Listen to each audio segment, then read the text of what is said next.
오늘은 화요일이고 지금 호르무즈 해협 바닥에는 어제 아침까지만 해도 수면 위에 있던 여러 대의 이란 소형 보트들이 있습니다. 보시다시피 이란은 휴전이 진행 중이고 협상이 계속되는 동안, 그리고 이란 외교관들이 도하에서 평화협정이 체결되는 즉시 테헤란이 호르무즈 해협의 기뢰를 제거하겠다고 세계에 약속하고 있을 때 이 보트들을 보냈습니다. 그리고 그런 약속들이 협상 테이블에서 오가는 동안 이란 보트들은 조용히 더 많은 기뢰를 설치하고 있었습니다. 그러다 미군이 나타났습니다. 그리고 그 보트들은 이제 암초의 일부가 되었습니다. 여기 센트컴의 팀 호킨스 대위의 성명이 있습니다. 한번 보시죠. 미군은 오늘 남부 이란에서 우리 병력을 이란군이 가하는 위협으로부터 보호하기 위해 자위적 타격을 실시했습니다. 수적에는 미사일 발사 시설과 기뢰를 설치하려던 이란 보트들이 포함되었습니다.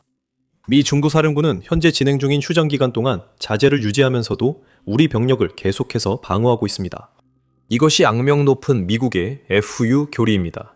보시다시피 이란은 호르무즈 해협이 자기들 국경에 있기 때문에 자신들의 것이라고 세계가 믿기를 원하지만 실제로는 국제 수로입니다. 세계 어디에 국제 수로가 있으면 미 해군이 그곳을 지킵니다. 그리고 뭔지 아세요? 확실히 하기 위해 미국은 단순히 이 작은 보트들만을 공격한 것이 아닙니다. 그들은 이란 내부로 들어가서 앞으로 문제를 일으킬 수 있는 모든 것들을 파괴했습니다. 한번 보시죠. 자세한 내용이 여기 있습니다. 미 중부사령부가 방금 확인한 바에 따르면 미군은 호르무즈 해협에서 미군 군함을 상대로 일련의 공격을 감행한 이란 군사시설을 표적으로 삼았습니다. 이란 국영 언론은 국경도시 반다르 아바스에서 폭발음이 들렸다고 보도했습니다. 그곳은 해협을 따라 위치한 이란의 주요 해군 및 공군기지가 있는 곳입니다. 이란 국영 언론은 다른 도시에서도 폭발이 있었다고 전했습니다. 이번 공격은 오늘 밤 이란에서 전쟁 종식을 위한 논의가 한창인 가운데 일어났습니다. 이제 이 부분에서 이틀 전에 다뤘던 모든 내용에 대해 심각한 업데이트가 필요합니다. 불과 며칠 전만 해도 우리는 협상에 대해 미국에 매우 반대하고 이란에 유리한 것으로 보이는 특정 세부 사항들이 나오고 있다고 이야기했습니다. 그들은 미국이 이란과 평화협정을 위해 모든 것을 포기할 것처럼 보이게 했지만 미국이 군사적으로 명백히 승리했기에 이는 말이 되지 않습니다. 게다가 군사적으로 말하자면 이란의 군대는 거의 전멸한 상태입니다. 게다가 군사적으로 말하자면 이제 이란 군대는 더 이상 존재하지 않습니다. 적어도 미국과 싸울 수 있는 군대는 없습니다. 그들에게는 여전히 이란 시민들을 상대로 싸울 수 있는 이란 혁명수비대 졸개들이 있습니다. 하지만 그럼에도 불구하고 지난 영상에서 저는 이런 유출 정보들이 나오는 것이 아마도 이란에서 나온 것일 거라고 언급했습니다. 왜냐하면 그들이 언급한 모든 세부 사항들 때문이었습니다. 이란 측이 이야기를 통제하고 싶어하는 것처럼 보였고, 그렇게 해서 모두가 공황 상태에 빠지게 만들고 미국 행정부에 더 많은 압박을 가하려는 의도가 있었던 것 같습니다. 안타깝게도 대중이 공황에 빠지면 시장도 함께 공황 상태가 되고 이때 유가는 오릅니다. 이것은 백악관에 시장을 진정시키기 위한 조치를 촉구하는 더 큰 압박이 됩니다. 그 다음에 무슨 일이 일어날지 아시죠? 오늘 아침 도널드 트럼프 대통령 본인이 그 세부 사항들이 정확하지 않다고 확인했고, 미국은 이란이 핵무기를 갖는 것을 포함하는 어떤 합의도 결코 받아들이지 않을 것이라고 했습니다. 한번 보시죠. 우리나라가 맺은 최악의 합의 중 하나는 오바마 대통령과 오바마 행정부가 추진한 이란 핵 합의였습니다. 그것은 이란이 핵무기를 갖는 길이었습니다. 잠깐 멈춰보죠. 개인적으로 저는 이 부분에 전적으로 동의하지 않습니다. 물론 JCPOA에는 많은 문제가 있었지만 실제로 긍정적인 점도 많았습니다. 그중 하나는 JCPOA 덕분에 우리가 모든 이란의 핵시설을 알게 되었다는 점입니다. 그리고 그 정보는 작년 12일 전쟁 때 B2 폭격기가 이란으로 날아가 핵시설을 파괴하는 데 사용되었습니다. 그리고 같은 정보가 올해 이 전쟁에서도 사용되고 있습니다. 그래서 JCPOA는 우리가 그 협정 이전에는 갖고 있지 않았던 많은 정보를 우리에게 제공했습니다. 하지만 다시 말해, 그것은 완벽한 협정은 아니었습니다. 그것은 이란의 농축 능력에 충분한 제한을 두지 않았습니다. 게다가 집행력도 기대만큼 강하지 않았습니다. 서류상으로는 우리가 따라야 할 조건들이 있었지만 협정이 체결된 후 실제로는 그 조건들을 따르지 않았습니다. 하지만 그럼에도 불구하고 이 발언을 계속 이어가 보겠습니다. 트럼프 행정부가 현재 이란과 협상 중인 거래는 그렇지 않습니다. 사실 완전히 반대입니다. 협상은 질서 있고 건설적인 방식으로 진행되고 있습니다. 그리고 저는 제 대표들에게 서두르지 말라고, 시간이 우리 편이라고 전했습니다. 합의가 이루어지고 인증되고 서명될 때까지 봉쇄는 완전히 유지될 것입니다. 양측 모두 시간을 가지고 신중하게 진행해야 합니다. 실수는 있을 수 없습니다. 우리와 이란의 관계는 훨씬 더 전문적이고 생산적인 관계로 발전하고 있습니다. 하지만 그들은 핵무기나 폭탄을 만들거나 획득할 수 없다는 점을 반드시 이해해야 합니다. 지금까지 중동의 모든 국가들이 보여준 지지와 협력에 감사드리며 이들은 역사적인 아브라함 협정에 가입함으로써 그 협력과 지지가 더욱 강화될 것입니다. 그리고 누가 알겠습니까? 어쩌면 이란 이슬람 공화국도 가입하고 싶어 할지 모릅니다.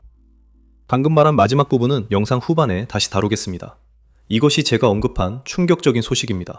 트럼프는 이제 모든 중동 국가, 모든 무슬림 국가에게 아브라함 협정에 가입하라고 요청하고 있습니다.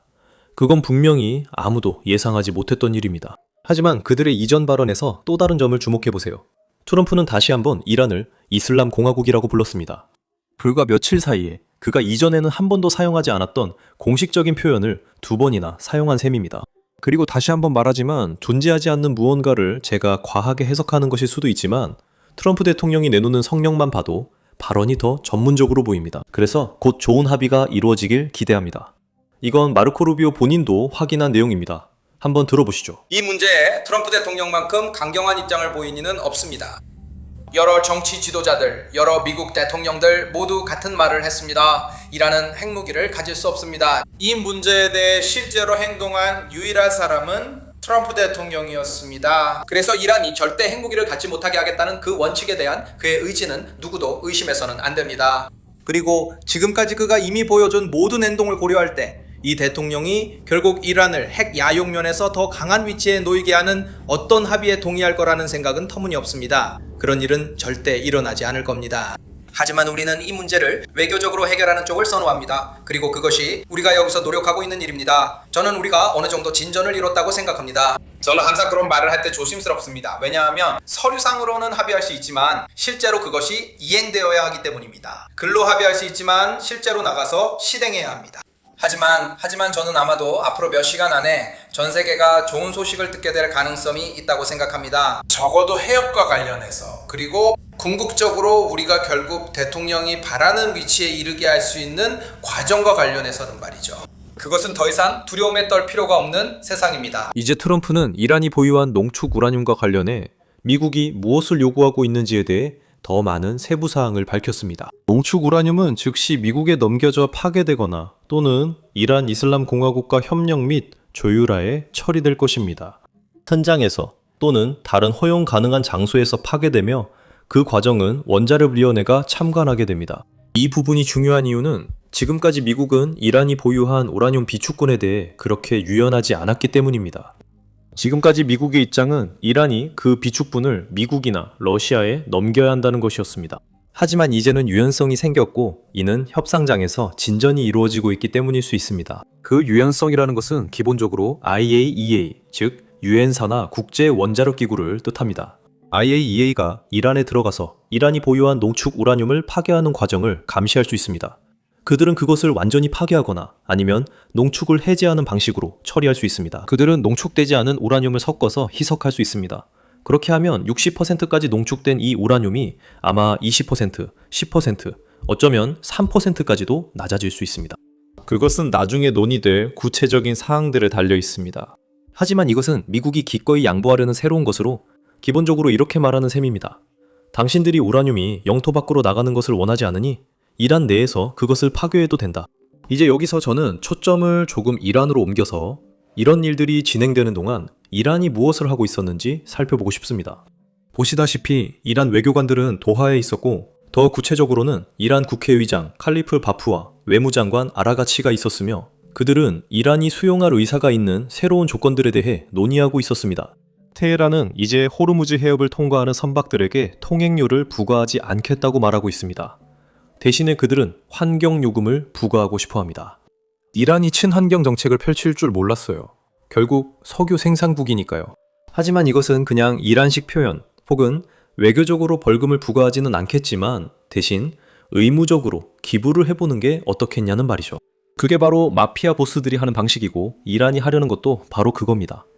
하지만 안타깝게도 이란은 마피아 보스들이 가진 힘조차 없는 것 같네요.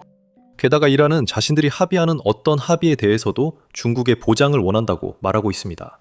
제 생각에 이란은 1994년 우크라이나가 받은 부다페스트 양해각서처럼 자국 주권을 보장받길 원하는 것 같습니다.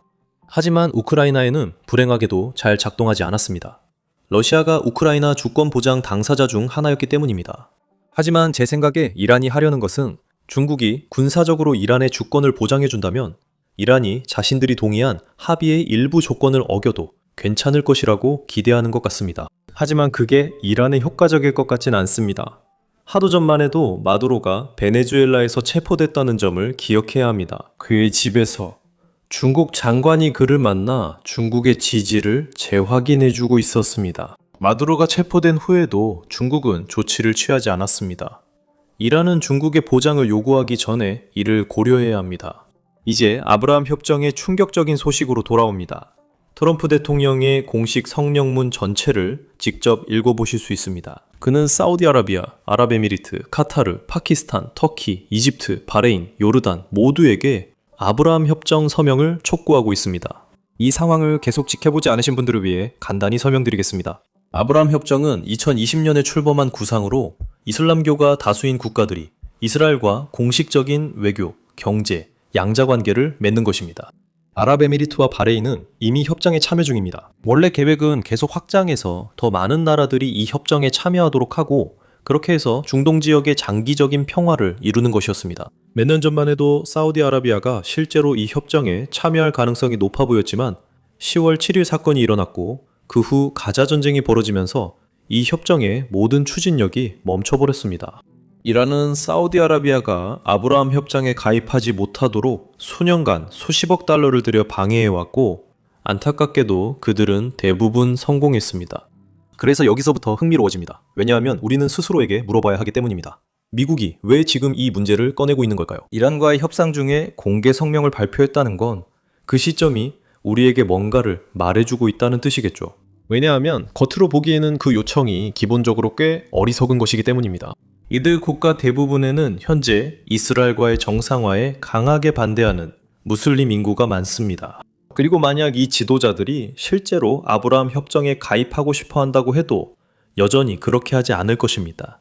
왜냐하면 이런 행동을 할 경우 국내 상황을 고려해야 하기 때문입니다. 그리고 이것은 사실 사우디아라비아와 같은 나라들에 대해 이야기하는 것입니다.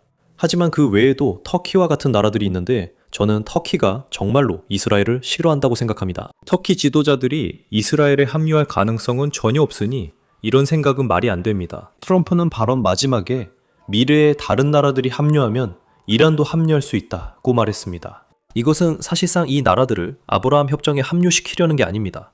이란은 이슬람 공화국이어서 절대 합류하지 않을 걸 알기 때문입니다. 이란은 이스라엘과 물론 미국에 반대하는 것을 기반으로 세워진 나라입니다.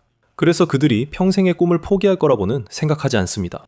여기 흥미로운 이론이 하나 있는데 온라인에서 본 것입니다. 지난 영상에서 우리가 걸프 국가들, 더 구체적으로는 사우디아라비아, 카타르, 아랍에미리트가 워싱턴에 이란과 어떤 형태로든 합의를 맺어서 전쟁을 끝내고 호르무즈 해협을 다시 열자고 압박하고 있다는 이야기를 했던 거 기억하시죠?